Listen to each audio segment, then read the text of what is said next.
আসসালামু আলাইকুম রহমতুল্লাহি ওবরকাতু। প্রিয় দেশবাসী, আমি আপনাদের সামনে আরেকবার হাজির হয়েছি।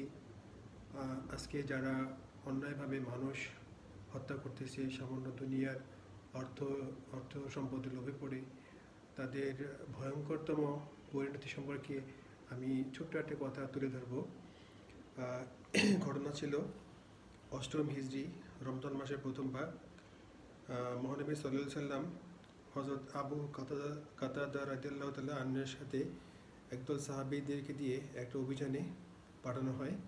এই অভিযানে কোনো কাফের মুশরিকদের বিরুদ্ধে অভিযানটা ছিল না, এটা ছিল মহানবী সাল্লাল্লাহু আলাইহি সাল্লামের যুদ্ধের একটা কৌশল মাত্র। তো সেই দলে কে কে ছিলেন? এই বাহিনীর আমির ছিলেন হযরত আবু কাতাদা রাদিয়াল্লাহু তাআলা আনহু। তিনি মুজাহিদগণের একটি খণ্ড বাহিনী সহ বাতনে উদামে উপনীত হলেন। ঘটনাক্রমে আমের ইবনে আজবাদ আশুজাই তাদের নিকট দিয়ে যাচ্ছিলেন। তিনি তাদেরকে ইসলামের রীতি অনুযায়ী সালাম জানালেন বলে কেউ তাকে কিছু করলেন না, কিন্তু ব্যক্তিগত বিরোধের কারণে বাহিনীর অন্যতম হজরত মুহাক্কেম ইবনে জাসাম রাদিয়াল্লাহু তাআলা আনহু তাকে হত্যা করলেন এবং তার উট ও পাথেয় হস্তগত করলেন। বাহিনী মদিনা অভিমুখে রওনা হলে সংবাদ পৌঁছল যে মহানবী সাল্লাল্লাহু আলাইহি ওয়াসাল্লাম মক্কা অভিযানে বের হয়েছেন। কাজেই দ্রুত গতিতে তারা মহানবী সাল্লাল্লাহু আলাইহি ওয়াসাল্লামের সাথে মিলিত হলেন। কতলের বিবরণ অবগত হয়ে মহানবী সাল্লাল্লাহু আলাইহি ওয়াসাল্লাম হযরত মুহাক্কেম ইবনে জাসাম রাদিয়াল্লাহু তাআলা আনহুকে বললেন, আমানতু বিল্লাহ, আমি আল্লাহর উপর ঈমান এনেছি। অপর উক্তিতে আমি মুসলমান বলার পরও কি তাকে কতল করলে? উত্তর হলো, সে তলোয়ারের ভয়ে কালেমা উচ্চারণ করেছে।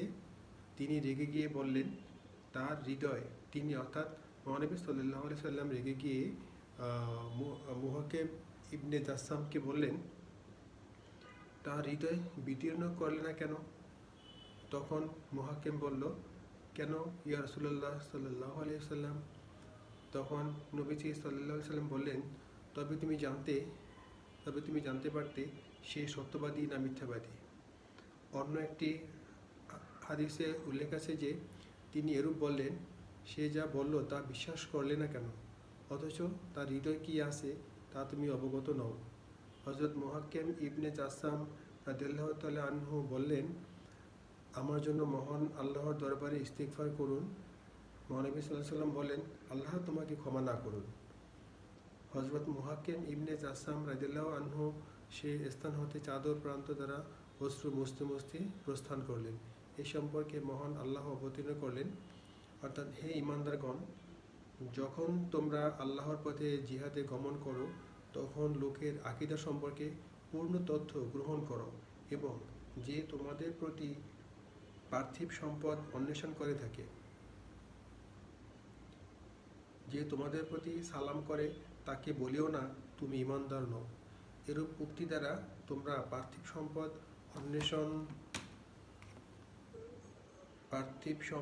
অন্বেষণ করে থাকো। অনন্তর আল্লাহর নিকট প্রচুর গনিমত রয়েছে। ইতিপূর্বেও তোমরা অতদ্রূপ পার্থিব সম্পদের লোভে খুন খারাপিতে মত্ত ছিলে। অতঃপর আল্লাহ তোমাদের উপর ইহসান করেছেন, অতএব তোমরা লোকের আকীদা সম্পর্কে, বিশ্বাস সম্পর্কে পূর্ণ তথ্য অবগত হও। নিশ্চয়ই আল্লাহ তোমরা যা করো সে সম্পর্কে সম্যক খবর রাখেন। সূরা আন-নিসা 94 নম্বর আয়াত।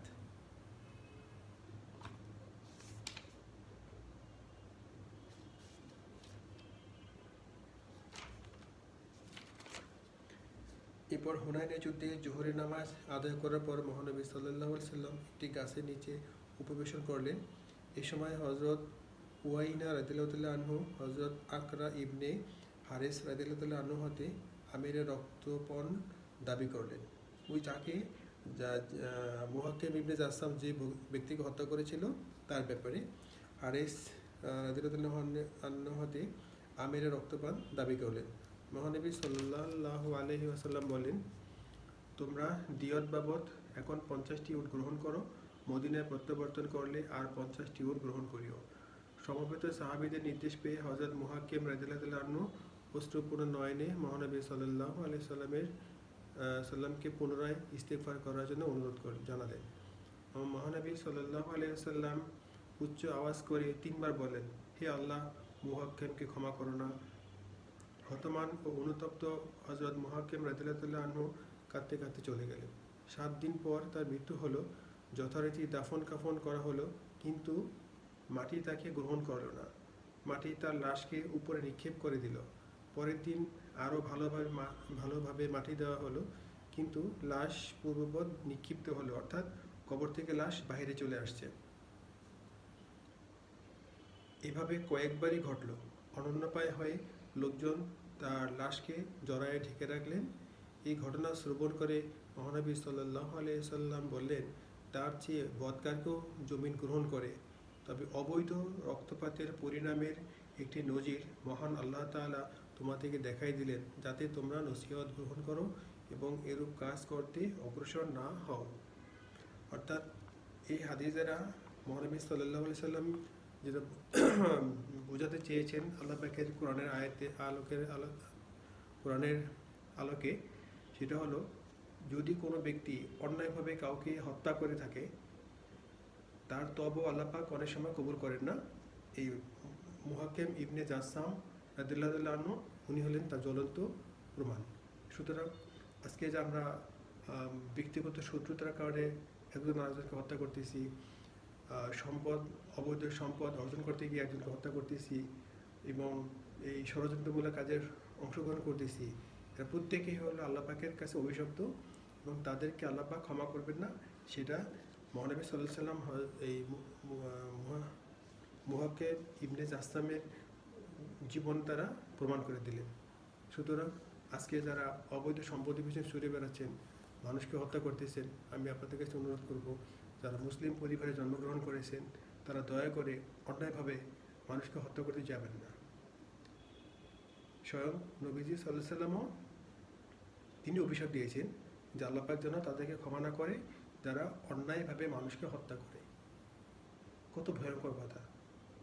সুতরাং প্রশাসনে যারা আছেন, যারা রাজনীতি মাঠে আছেন, যারা শুধুমাত্র অবৈধ সম্পদ, ব্যক্তিগত শত্রুতার কারণে অন্যায়ভাবে একে অপরকে হত্যা করতেছেন, দয়া করে আপনারা সে পথ থেকে ফিরে আসুন, আল্লাহকে ভয় করুন। পৃথিবীর সমস্ত কিছু মিথ্যা হলেও আল্লাহ পাকের ওয়াদা মিথ্যা নয় এবং সেটা ঘটবেই। সবাই ভালো থাকবেন, সুস্থ থাকবেন। আল্লাহ হাফেজ।